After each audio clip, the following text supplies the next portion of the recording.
Hello everyone, আমেরিকার Los Angeles থেকে আমি অলিভিয়া আমার আরও একটি নতুন ব্লগে আপনাদের সকলকে ওয়েলকাম। আজ আরও একটি নতুন ব্লগ নিয়ে চলে এসেছি আপনাদের সাথে শেয়ার করতে। আজকে আমেরিকায় 25শে ডিসেম্বর, আজকে বুধবার। আমরা বেরিয়েছি ক্রিসমাস ইভিনিংয়ে ঘুরতে। এখানে ক্রিসমাস ইভিনিংয়ে প্রত্যেকটি বাড়ি অসাধারণ সুন্দর করে সাজায়, আর এক একটা জায়গা আছে যেখানে প্রত্যেকটি বাড়ি এত আলোয় সুসজ্জিত করে যে সেটা দেখার মতো। আমরা দিওয়ালিতে যেরকমভাবে বাড়ি সাজাই লাইট দিয়ে, এখানে এই ক্রিসমাসে সুন্দর করে বাড়িগুলোকে লাইট দিয়ে সাজিয়ে তোলে। এই যে আমার পিছনের বাড়িটাই দেখতে পাচ্ছেন যে কিভাবে সুন্দর করে সাজিয়েছে। শুধু লাইট দিয়ে সাজায় তা কিন্তু নয়, বিভিন্ন ধরনের কার্টুনের ক্যারেক্টার, তার সাথে তো সান্তা ক্লজ আছেই, আর সান্তা ক্লজের সাথে ক্রিসমাস ট্রি। এখানের বাড়িগুলোতে সাধারণত বাড়ির সামনে বেশ অনেকটা জায়গা থাকে গার্ডেনিং করার জন্য, আর সেই সামনের জায়গাটিকে সুন্দর করে এরা সাজিয়ে তোলেন। দেখতেই পাচ্ছেন যে কি সুন্দর করে সাজিয়েছে। এই যে স্নোম্যান দিয়ে, তারপর বিভিন্ন রকম আইসক্রিমের এই স্ট্রাকচারগুলো দিয়ে সাজিয়েছে, অদ্ভুত রকমের সুন্দর দেখতে লাগছে। এখানে দেখুন স্নোম্যান, সান্তা ক্লজ, আরও কত কি রয়েছে। এত সুন্দর সাজানো আর কয়েকটা ছবি হবে না তা কখনো হয়? দেখি কীরকম ছবি আসে, সেই রকম পোজ দিয়ে দাঁড়িয়ে যাই। দাঁড়ান, কয়েকটা আগে ছবি তুলে নিই।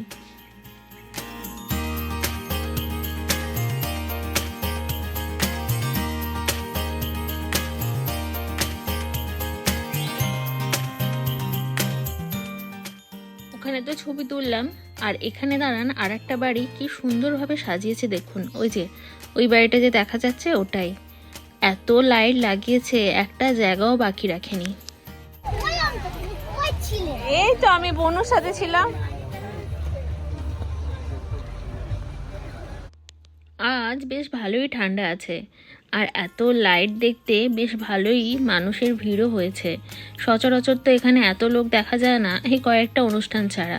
এই যেমন হ্যালোউইন, ক্রিসমাস, এখানে এই অনুষ্ঠানগুলোতে এত সুন্দর করে বাড়িগুলোকে সাজায় যে সেটা থাকে দেখার মতো। এই বাড়িটিকে এত সুন্দর করে সাজিয়েছে যে চোখ সরানোই যাচ্ছে না। দেখুন না কত সুন্দর লাইটিং হচ্ছে। দাঁড়ান আর একবার ঘুরিয়ে আপনাদের দেখাই।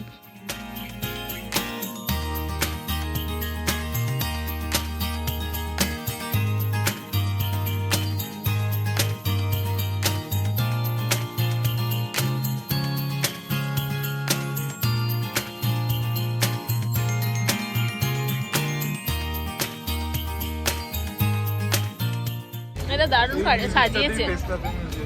এই একটা বাড়ি যেন সমস্ত নজর কেড়ে নিয়েছে, আর সব মানুষ এখানটাই ভিড় করেছে ছবি তোলার জন্য। সেরকমভাবে ছবি ভালো আসছে না, কারণ এরকম লাল নীল আলোতে, কিন্তু দেখতে অসাধারণ লাগছে। দাঁড়ান, এটা তো দেখা হলো, এবার পাশের বাড়িটা দেখি কীরকম সাজিয়েছে। আর এই যে দেখুন না, কিছুতেই এখানটা থেকে বেরোতে পারছি না, যেই কোণটাতেই যাচ্ছে সেখানটা থেকেই এক অদ্ভুত ধরনের সুন্দর লাগছে। প্রত্যেকবারই খুঁজি কোনো নতুন জায়গায় যাওয়ার জন্য। এবারেও এই জায়গাটায় এলাম নতুন। আগের বার গিয়েছিলাম আরেকটি জায়গায়, তার আগের ইয়ারেও গিয়েছিলাম আরও একটা জায়গায়। প্রত্যেকবারই এক একটা নতুন জায়গায় ঘুরতে ভালো লাগে। চলুন পাশের বাড়িটায় যাই, দেখি সেটা আবার কীরকম সাজিয়েছে। এখানে দেখুন বেশ অনেক সান্তা ক্লজ, তারপরে এই পুতুলগুলো দিয়ে সাজিয়েছে, ভালোই লাগছে। ভাবছি ওই যে যে লাইটগুলো দেখা যাচ্ছে ওখানটা দাঁড়িয়ে কিছু ছবি তুলবো। চলুন ওখানটা দাঁড়াই, গিয়ে ছবি তুলি, বাচ্চাগুলোকেও কয়েকটা ছবি তুলে দিই, আর আমরা গ্রুপে যারা আছি তারা মিলে একটা ছবি তুলে নিই। আরও একটা মজার জিনিস দেখাই, এই গাড়িটাকে দেখেছেন কি সুন্দর করে লাইট দিয়ে সাজিয়েছে? এই প্রথমবার এরকম জিনিস দেখলাম, তবে এবারেই এই জিনিসটা চোখে পড়লো। এবারে বেশ অনেকগুলো গাড়ি এরকম দেখলাম, জানেন তো, লাইট দিয়ে সুন্দর করে গাড়িগুলোকে সাজিয়েছে। আরও একটা বাড়িতে এলাম, এই বাড়িটা দেখুন, একটা শুকনো পুরনো গাছকে কি সুন্দর করে লাইট দিয়ে সাজিয়েছে। আর এখান থেকে আর একটা জায়গায় যাব, সেটা দেখলে আপনারা সত্যিই অবাক হবেন, যে মনে হবে সমস্ত লাইট বোধহয় ওরাই লাগিয়ে ফেলেছে।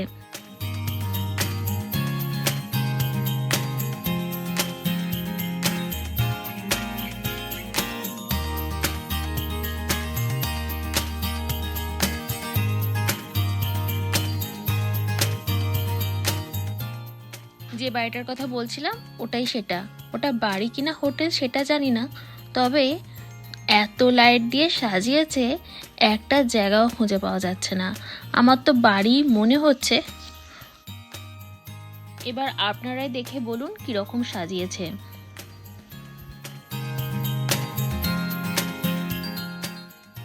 এখানে একটু সময় দাঁড়াই, তারপরে বাড়ির দিকে রওনা দেবো। তাহলে চলুন, ব্লগটাও আজকে এখানেই শেষ করছি। আরও একটি নতুন ব্লগে দেখা হবে খুব তাড়াতাড়ি। আমার ব্লগ যদি আপনাদের ভালো লেগে থাকে তাহলে অবশ্যই আমার বং ইন ক্যালিফোর্নিয়া চ্যানেলটি সাবস্ক্রাইব করে দিয়ে পাশে থাকতে অনুরোধ রইল। তাহলে চলুন, আজকের মতো টাটা।